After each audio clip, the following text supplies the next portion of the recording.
Truth and Tea with the Urban Evangelist.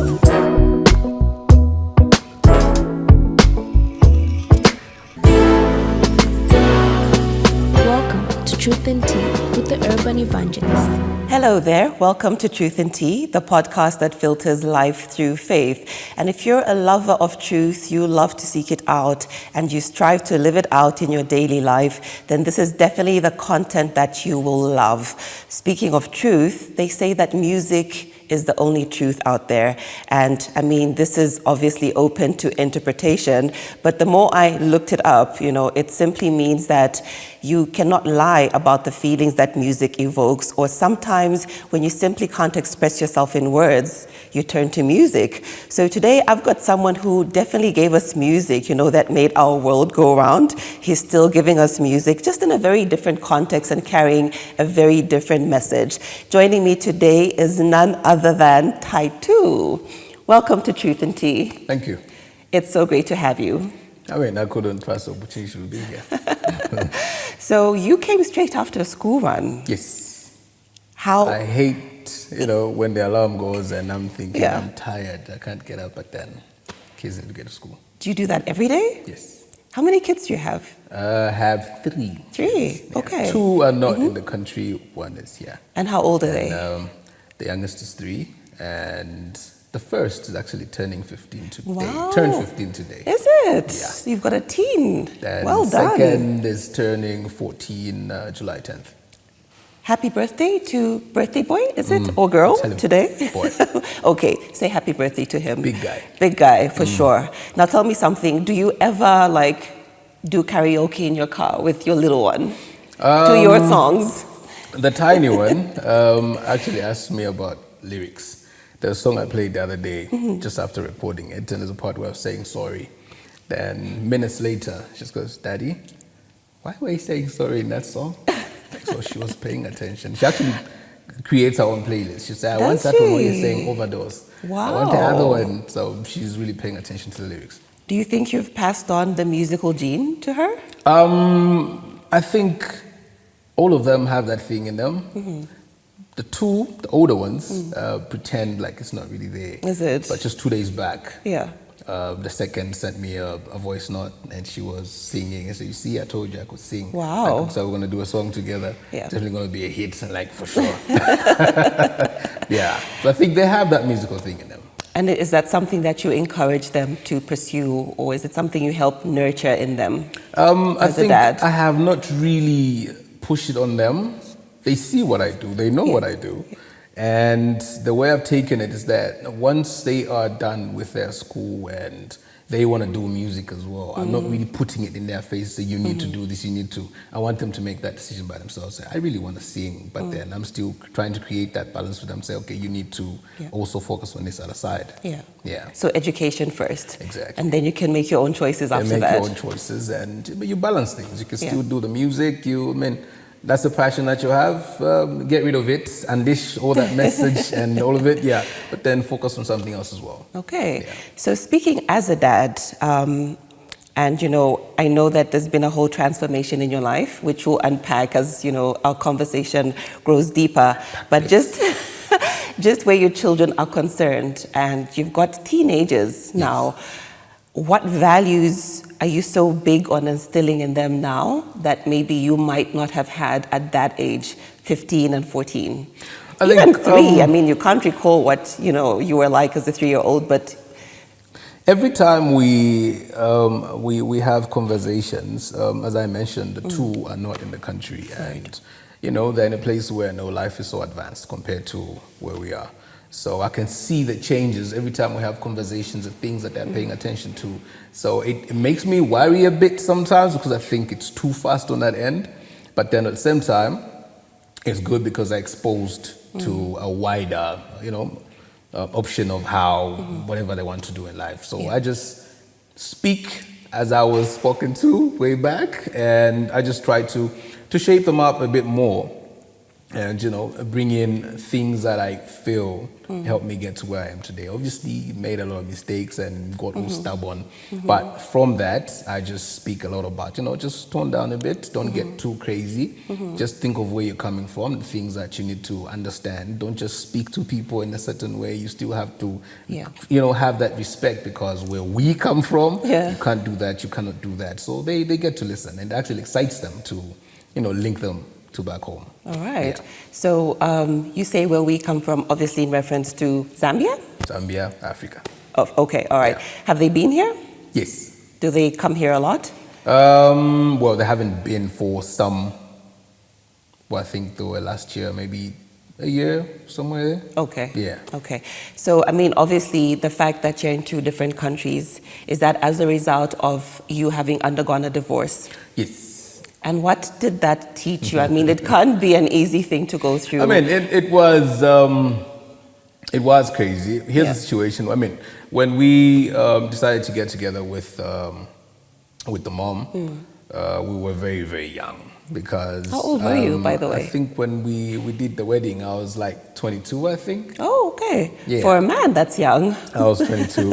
Usually women, I mean, between 22, 25, you're already thinking marriage. But yeah, men take a bit longer to decide, so I hear you. We just felt, okay, we are in love and we want to do this. So yeah, let's do it. We had our wedding, and about 2 days later, left the country, and we had Brandon in the UK, and two young people, there's a child.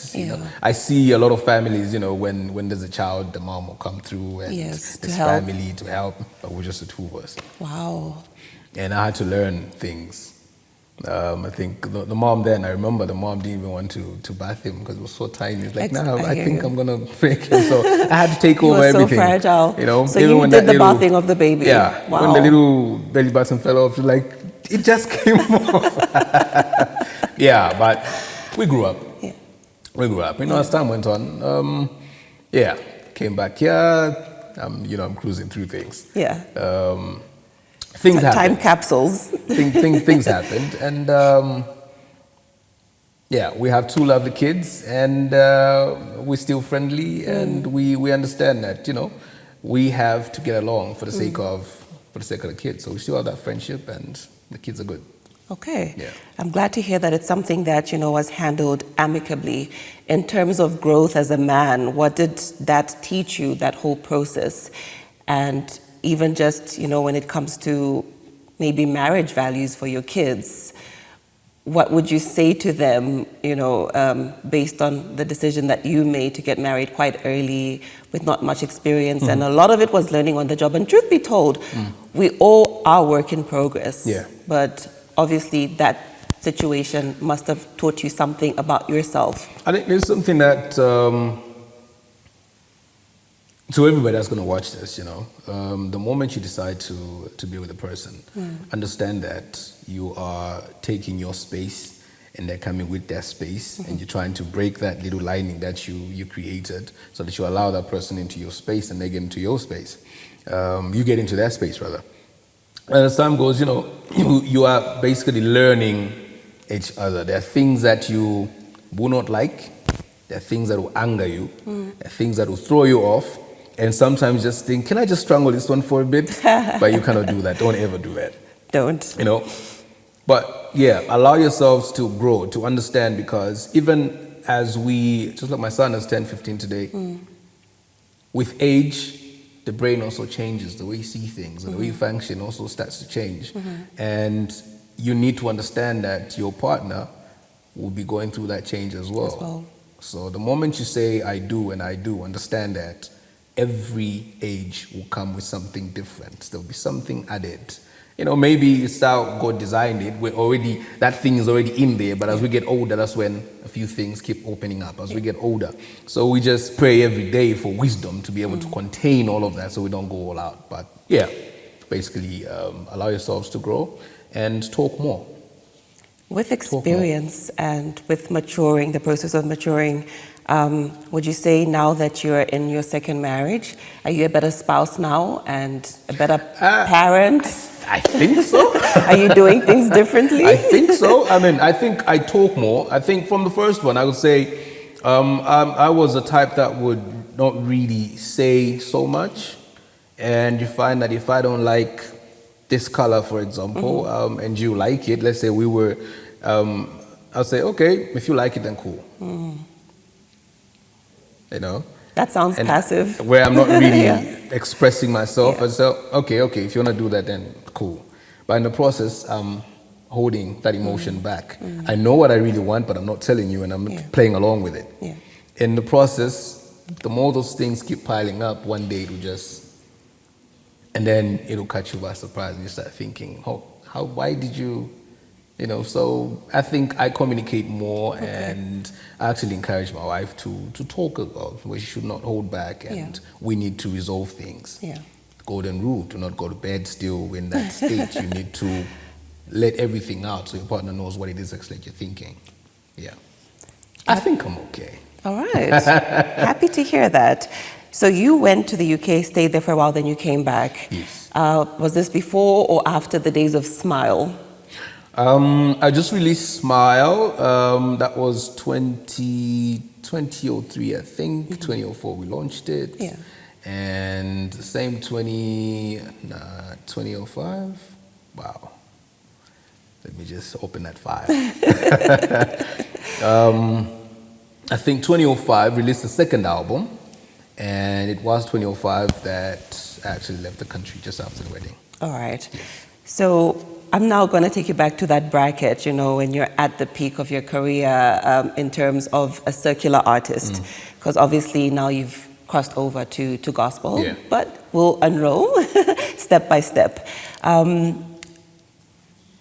Looking back, as I was listening to two of your songs that have been earworms this week for me, one of them being Testimony of the album I Am Home, and then I think there's also My Redeemer. In Testimony, you start by saying, you know, the life set that, you know, this could be true, or you could just be talking. And I took some notes so that I could fact check with you. Put myself I in think it'll be a nice way of going back, you know, into who you were before you became the man that you are right now. So you said, I remember when I felt I was Superman. What were those days like when you were feeling like Superman? Wow, now you're making me go through the lyrics. Well, you can spit them out. You know, where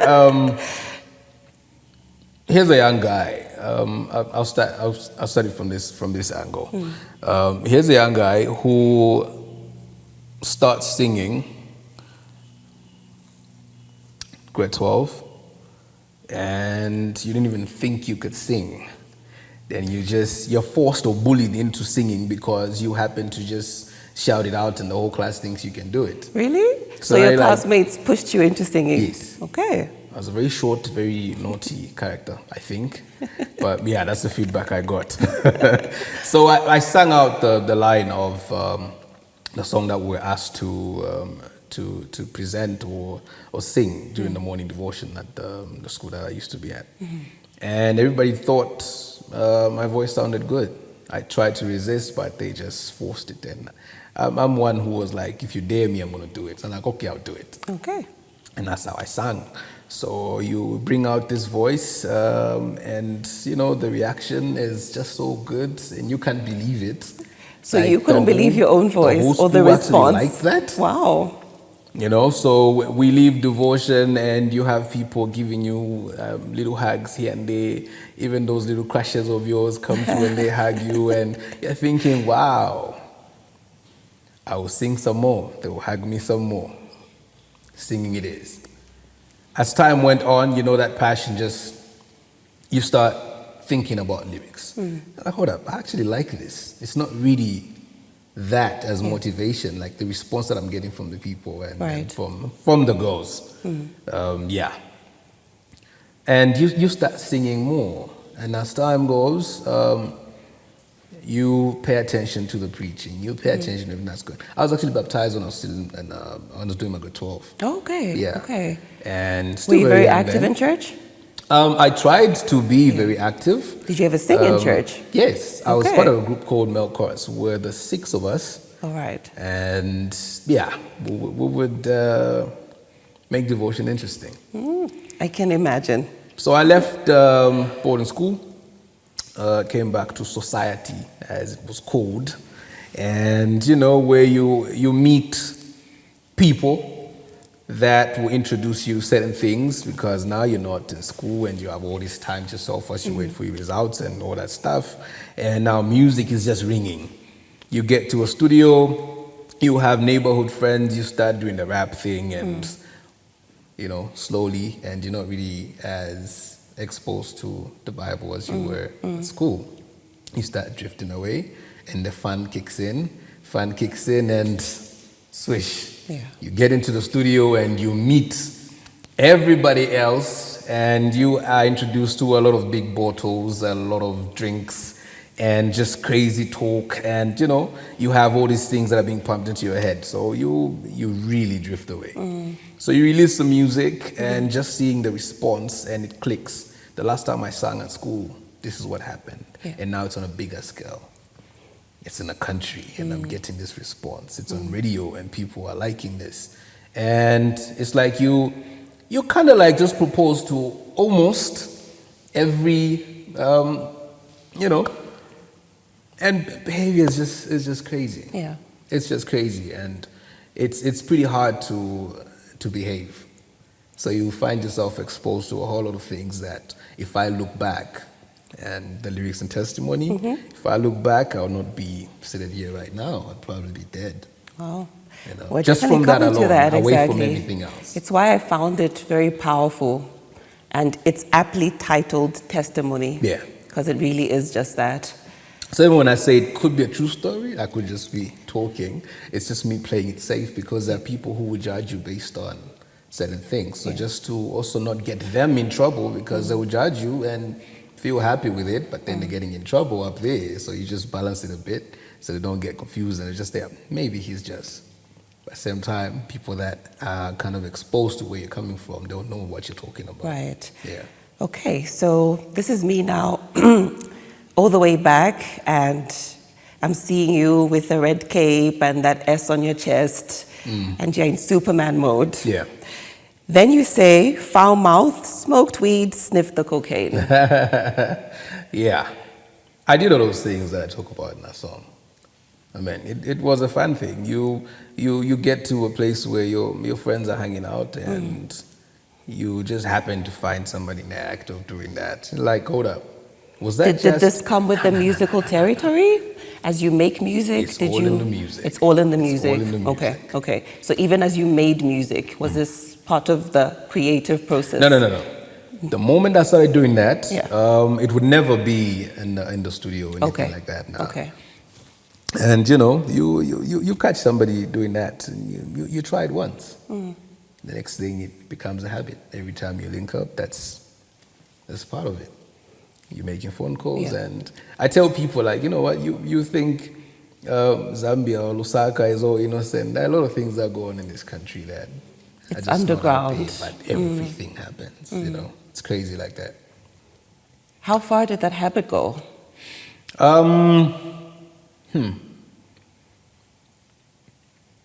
Well, I think over a year. I think over. Just became a habit. Yeah. Like it's just part of you. Like when you just sit for some time without meeting certain people, and you just feel like, well, we need to meet. It's part of your hangout. You even know when you say, oh, let's meet our usual sport, and a phone call would be made, or somebody would have already collected some things earlier and just say, let's take a drive. And when there's a drive, it's happening. Okay. So everybody has a little thing. I think that time we had that 1,000 kwacha that had that funny material. Yes, it was very plasticky. Yeah, that was like the it was very bright. perfect little thing to use to actually push it up there. Wow, wow. Yeah, I'm just happy that, survived those things. You made it through alive. Yeah. We carry on. 5 shots fired. Oh, that story. Are those gunshots? Yeah. Like 5 actual shots? Yeah, from an AK-47. Were they aimed at you? I don't know. I think so. Take us through that. What happened? Well, I won't really mention other people. Yeah. I don't like Of course. involving certain people, and I'll just talk about me. We were at some function, and we left that function. Wanted to go and change, and then go to, was it Polo Grill then? Yeah, let's just change and then get back. I remember I had brand new shoes on that day. Were you set to perform that day? After a performance. Oh, this is after the performance. After performance. Okay. And we got cash. You know, so your gin is all bulky because you got money in there. You think, okay, we can't Now go to that's bed now. Superman Let's on just go steroids, change. right? Yeah, I mean, there's things to do out there. Let's go change and then get back. Yeah. In the process, we get by a house and waiting for a friend to open the door. And I'm just standing there in the zone, obviously after drinking a few bottles, and you're just there in your space. You're just thinking, you're wasting time. We need to go. You know, we need to go. Then this group just shows up, and they want to gain access to the yard, and I'm just standing there blocking all of them.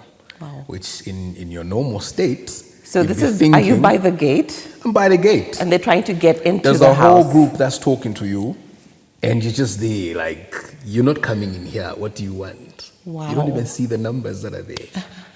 And I'm like, hey, do you know these guys? So he takes it. That's when it hit me.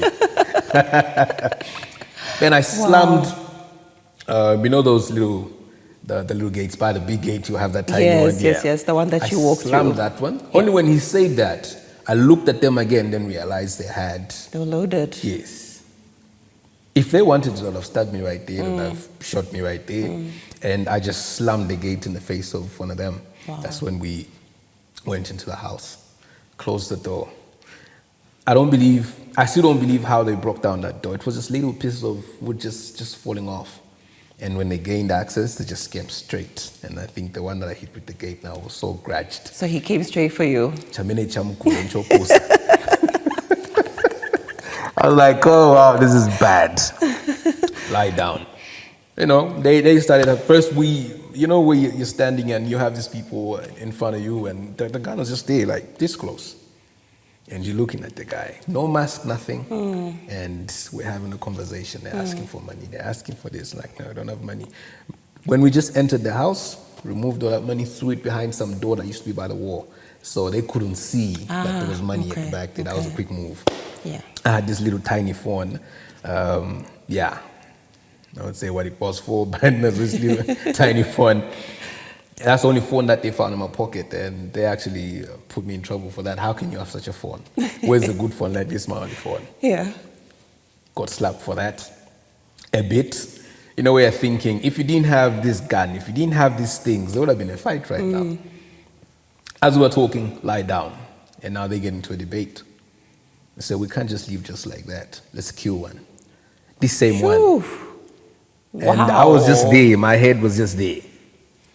So now I'm thinking, okay, you know when they say you see your life flashing and you start thinking about family, you start thinking of the story that they'll be told, how the whole thing, all those things were playing in that moment.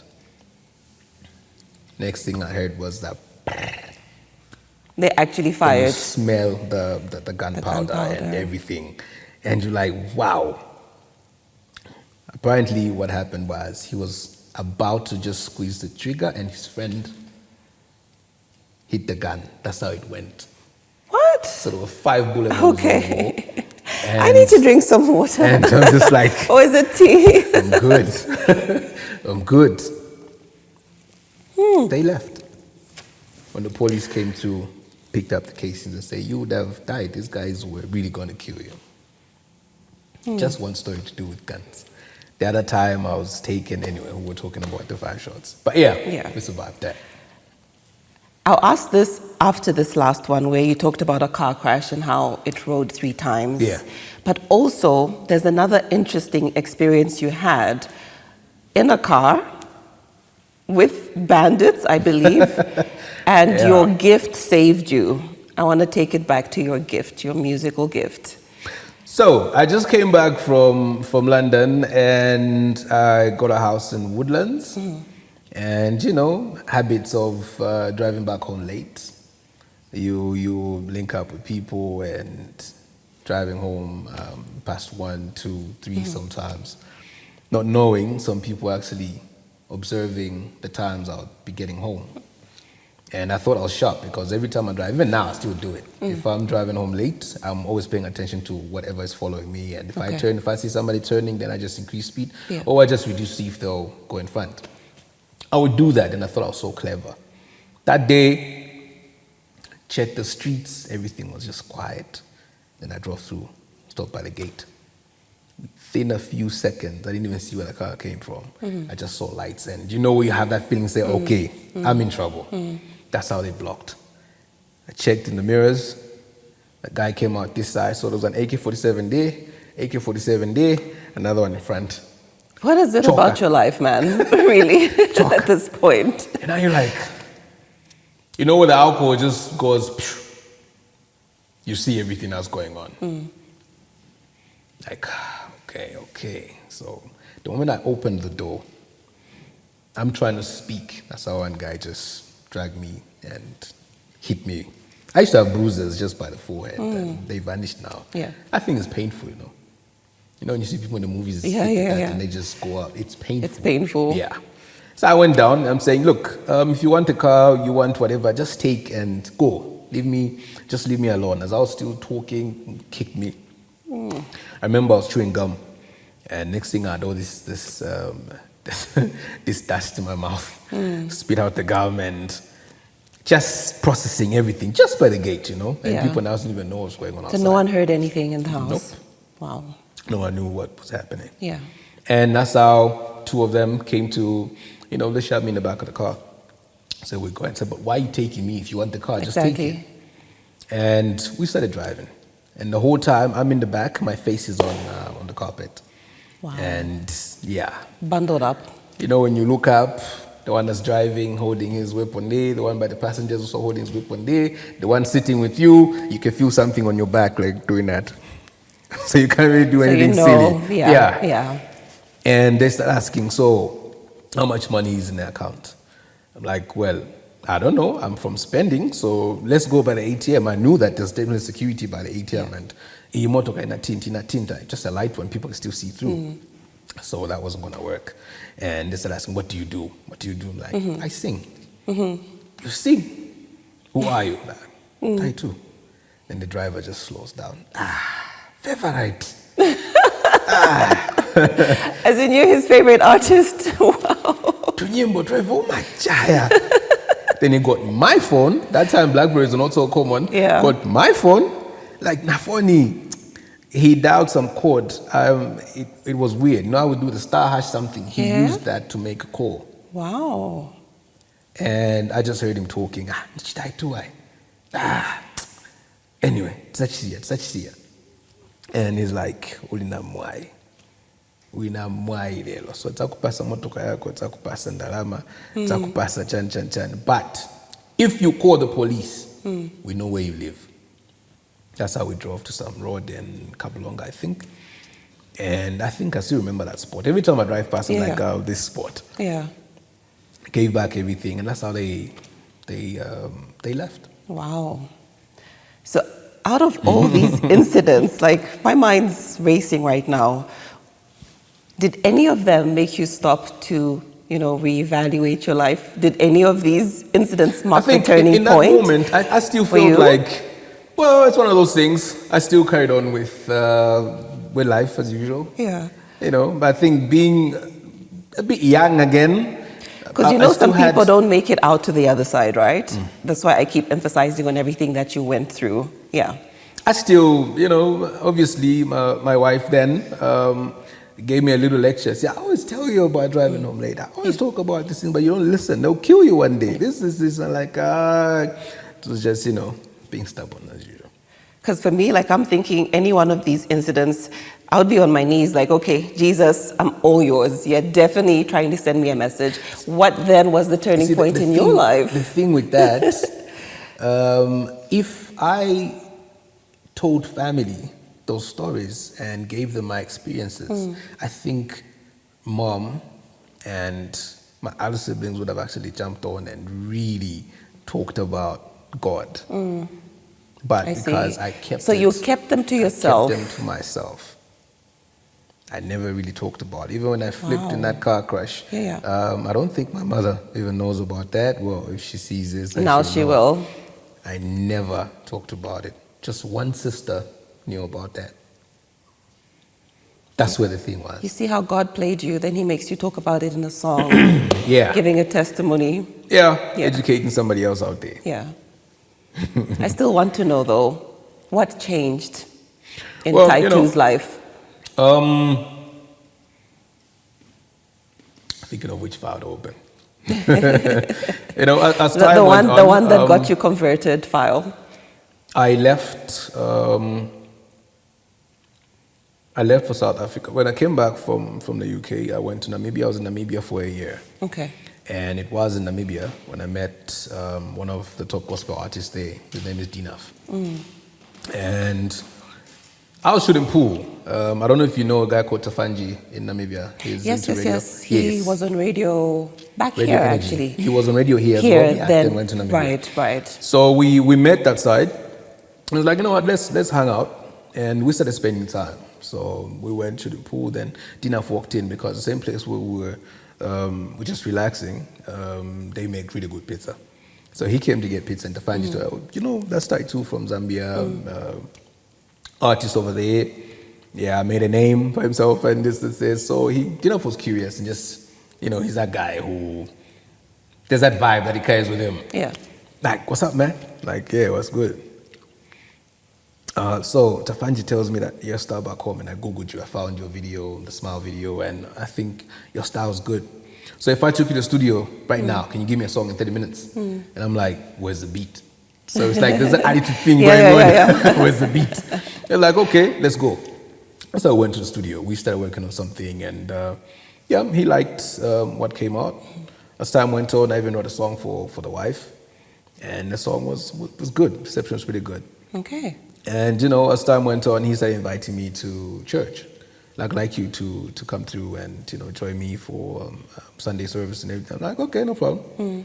Started going there, and I think after a month or so, now you're listening, and the whole time you have that voice that always speaks to you, and you can hear the voice saying, "Do you remember me? Because you said yes to me years back.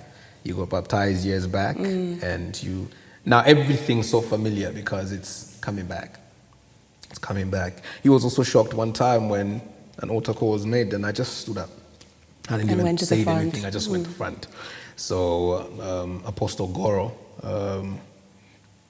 started praying for me, and he said some things, and also went like, when I pray for you right now, you're gonna feel some things, and don't hold back. It's going to sound like a very weird language, but just don't hold back. Let it out. If it happens, just... So he started praying, and where you feel like your mouth is opening, and then now you're speaking things, and you're listening to yourself, but you can't control it. That was the first time I ever prayed in tongues. Wow. And I was actually shocked. I called my sister. I prayed in tongues today. Really? It just happened like this, and keep practicing, keep practicing. Yeah. I bet she was excited. She was. Yeah. She was, I think...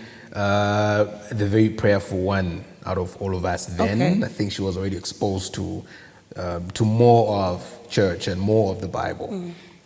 And, it was good. It was really good. I wrote more songs and sat in recording sessions of a lot of gospel music, and just the way it happened, because even Dinner's song, he ended up winning an award for the song I wrote and featured on, and where you are being told, now you see, when you do things for me, and this is what is happening for these people that you write songs for when you're talking about me. So remember me. Then it so happened that after a year I relocated to South Africa, And then I couldn't find church to really ground me like Namibia did. And I started asking my friends, is there a branch this side? Nothing. I started working for Vodacom there, and work took over, and, took flight again. You ran away. Distanced myself from the church, and, my wife then, she's a Jehovah's Witness, invited me to service, and I just couldn't mix. I couldn't mix.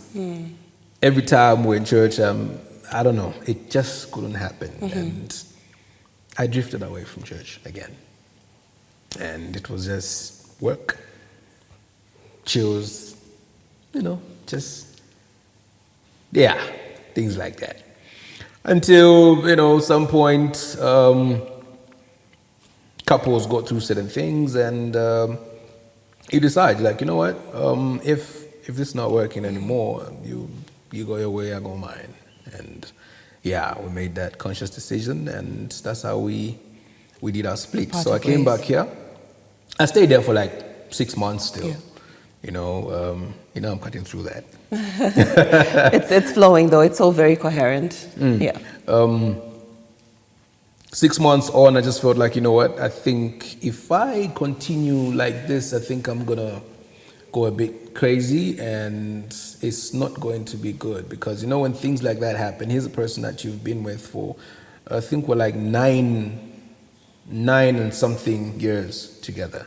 So now it's like, okay, now I'm gonna have to live without this person in my space. And I know it wasn't easy for her as well, but And 6 months in, I'm thinking, okay, this is crazy, because now my routine was like straight from work into the pub. Straight from work, hey, what time are you done? Pick me up. And this is now back here? No, still there. Oh, still there, okay. Then I was like, if I continue on this, I'm going to go crazy, and next thing, something will happen to me. So one time I just packed the bags. Something in that, were you considering taking your life? No. Oh, okay. No.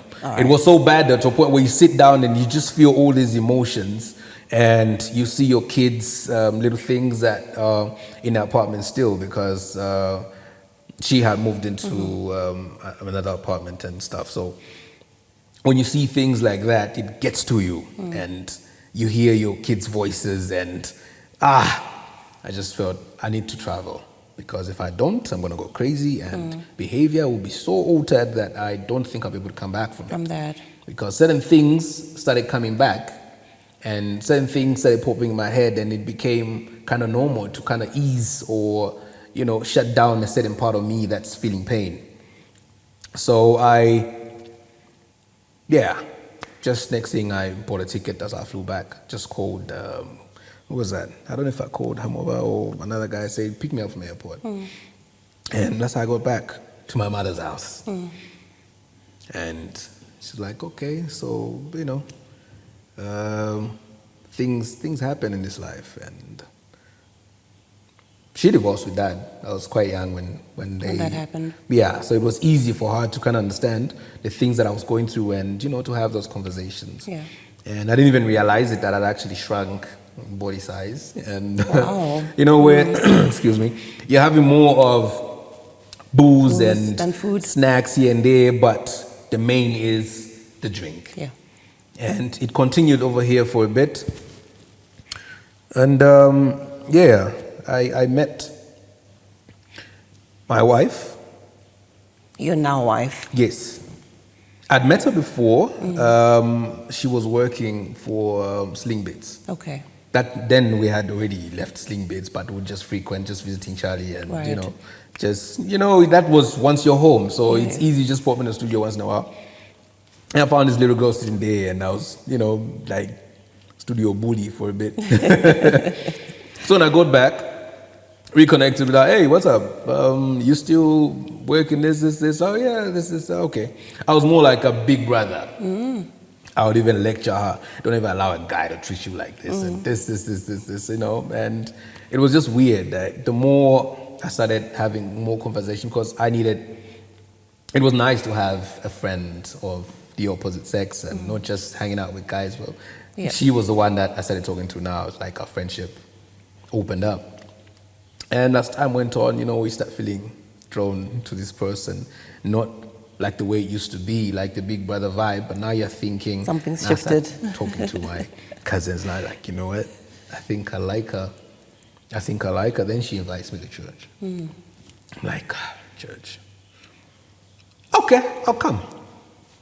Went to church at AFM in Long Acres.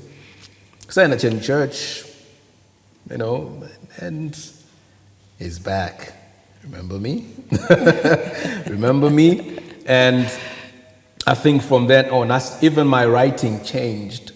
I was acknowledging more of God in the lyrics. Even if I'm doing a love song and it'll all be linked to God. And I'm like, I've noticed something different. Like I'm talking more about God whenever I'm thinking of a new song. Yeah. And that's how Speechless. I don't know if you came across Speechless. Not There's a song quite. called Speechless. I'll look it up. She has not seen Speechless. Shame on you. Sorry. Yeah. I'll look it That's up. how Speechless came up. And I remember posting that on Facebook, and my caption read, I think it's been a journey, and it's time I went back to the blueprint, back where it all began, which was church, back to God. So that's the only thing I said. And people took it there. I'm like, he's now this. I'm still in the process. Yeah. And I said to myself, looking at the response that a lot of people had on Speechless, and to date, some people still talk about that song. I just thought, if I'm going to tell somebody about God, I need to have an understanding, not just what I heard, but just to, grow a bit more. I started looking around. People talk about Bible school, and I spoke to Prince Keddy. I don't know if you know Prince Keddy, and he was like, "No, I go by Deliverance Church Zambia, and there's a Bible college." I'm like, "Really?" Is that I'm gonna drive through, Bishop come see Fortune Bishop Mwiza, yes. Mwiza? Okay, he was one of my instructors when I was doing Bible school. Okay, at a cool, different school. So I drove there, and he was showing me the classroom. Like, okay, this is where we do the lessons every evening from 18 to 20. Like, I think I want to do Bible school. Same day, introduced me to Bishop Mwiza, and he had a chat. Like, the world that you're coming from is so different, and it's so difficult for you to actually come and say you want to come to Bible school, because what you're used to is something very different. And this journey is not going to be easy, it's going to be hard. But I guarantee you, this is one of the best decisions you can ever make in life. So after that conversation, I enrolled in the Bible school, and that's how I started. 2 years on, I was just silent about it. Nobody knew I was going to Bible school. Until you graduated. And then I graduated, like, that's me. So I didn't want any distractions, and I just wanted to be so clear that I'm making this decision for me. I need to understand. It'll also put me in a space where I appreciate life more, because I'm looking at it from how he intended it to be, So, I just felt I'm only going to talk about this when I'm done, because I don't want any distractions. There were times when I just felt, maybe let me stop, I'll continue next year, but then, I just continued to You were done being a graduation. Jonah? Yeah. So, Are you done being a Jonah? Done. Done. We're out of the belly of the fish now. Done. Yeah, so here I am today. So you graduated, and I remember seeing that on social media. Like, I think there was a lot of excitement, actually, and very positive, remarks and feedback about the step that you had taken. So much so that there was, the question of whether are you now stepping into pulpit ministry, or was that something that you did to mature yourself as a believer and just grow in your faith? It's something I did to grow as mature believer, and to have a better understanding of the Bible, and when I read it, just to learn the ethics as well, and not just go all out crazy because you picked up one little thing and you think, I know it all now, but just to calm down, relax, understand what's being said to you with whatever it is that you've been given to handle. And I have people that are calling me pastor already. I'm like, I'm not ordained. I just graduated from Bible school. Papa. Papa, I've seen those comments as well. So even when I share a lot of scriptures on my page, I do little videos as well. I'm encouraging people, and yes, pastor. I don't dispute this. I just keep quiet. Like, at the end of the day, the one that called me to do this was for a reason. Yeah. He moved me from a certain area, made me survive all these crazy things that I decided to do. And some things, well, it all comes back to our decisions. Whatever we do germinates into bigger things. So sometimes we'll say, I don't know why this is happening to me, but no, you decided to do something at some point Exactly. and it's now coming back in that big form. Yeah. And you think it's the world attacking you. You chose to go left and it's now, the kids are coming. Exactly. Yeah. Reminds me of something I read that said, yes, everything happens for a reason, but sometimes it's because you made stupid decisions. Yeah. Most of the time. You made the decision. And now the kids are coming to collect. They're calling daddy. Yeah. Respond. So just two last questions. One actually is something I'll need to hear from you to anyone that's watching this and listening in. But the last question. Sounds like it's going to be a big one. How has being a Christian impacted you, like musically? Is it harder to be a Christian in music? Well, I might not be liked for what I'm going to say, but I just say it anyways. I've always been like that. It's nicer now. It's nicer now. It's nicer now. Look, I felt like from the time that I've really taken a step to say, okay, I'm going to do music for God, the Christian community, I don't know, maybe it's how some of us look, how some of us Tattoos dress. and all. Yeah. Hasn't been so welcoming. Not that you want people to hug you, to whatever. I remember when I put that caption, a few artists reached out to me. Yeah.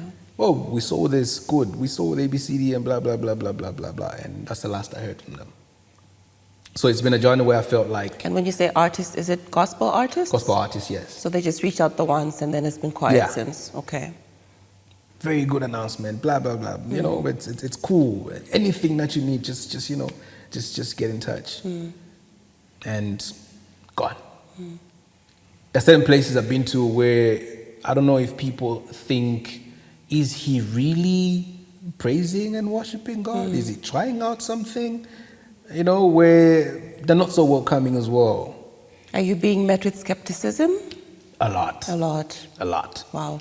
But for me, it's like, it's not for you to prove that I am at the end of the day, because I know who I'm worshiping. If I'm being deceitful or being funny, I know the consequences of that. So if you, a human being who's just supposed to encourage me, if you see me going off, just like I'm supposed to encourage you if I see you going off.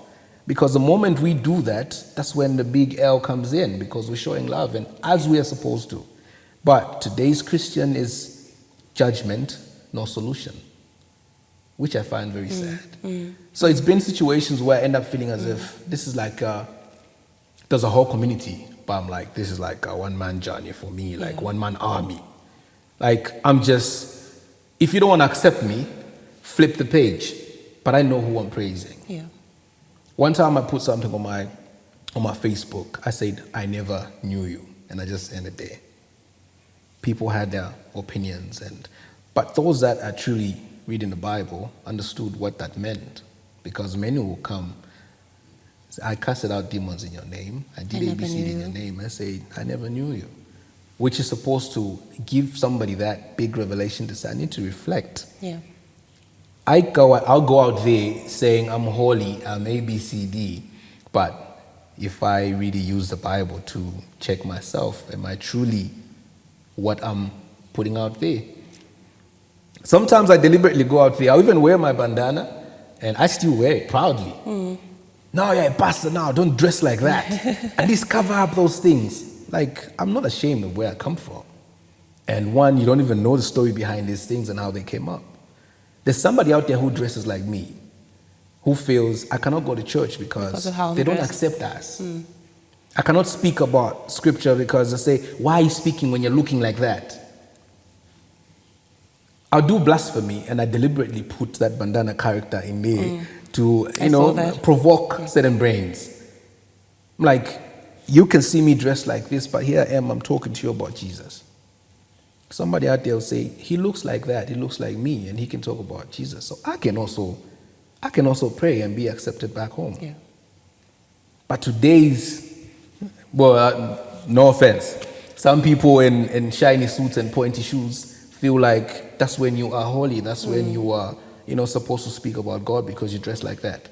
No, TY2 dresses like this, and I'll tell you about Jesus. Amen to that. I stand on stage and I tell people, yes, I worship Jesus. If you've got a problem with it, let's meet backstage.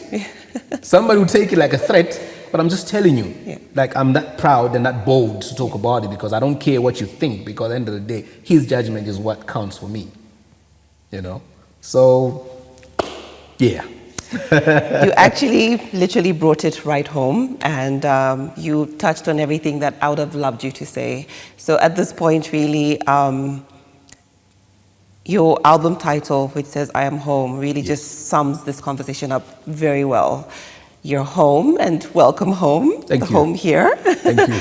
And let's talk some more, eh? We should. Yeah, off camera, because you touched on some very key things. So I love that, throughout this discussion, TY2 has shown us that our sanctification really is an ongoing process. It's progressive, and we are called to progression and not perfection, because at the end of the day, none of us are perfect, but then we're called to be holy. That's a requirement. But we are holy because we're in a relationship with Jesus Christ. And if that's something that you can take home and run with, please, by all means do. But then there's been so many powerful moments in this conversation. And TY2, thank you so much for pouring out of your cup. There's still a lot more I need to put out, I still have all this weight to unleash. Hence me saying, we'll ask you back. No problem. Yeah, we'll definitely ask you back. Before I run, can I just add something? Please. I think there's been questions also. You say, do you mean you have stopped singing love songs? I laugh every time I see that question, because I'm thinking, okay, here's this man, and that man is preaching to you, and he's got a wife. How does he speak to the wife? Does he present the Bible every time? There's still that connection that he needs to make with the wife. And that's where I come in. I will sing that love song from a godly perspective. If all of us artists who have accepted Jesus Christ as Lord and Savior shun the love songs, who are we leaving the love songs for? Who's supposed to sing that?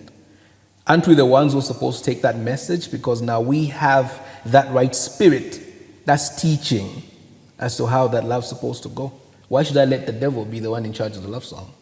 I should be the one singing the love song because I know where it's coming from. I know whose authority I'm exercising that. Yeah. That's why I'm called to weddings today. And when I break down certain songs and messages, people then understand. So yeah, I'm still going to give you a love song or two. You're going to get married tomorrow. I will come sing for you. And I'll whip you if you divorce. Just saying. All right, so holla at your boy. It's been Truth and Tea. Remember to catch it on Radio Christian Voice every Wednesday at 7 p.m. And also look out for the uploads on YouTube. Search The Urban Evangelist, search Radio Christian Voice. And as always, it's filtered through faith.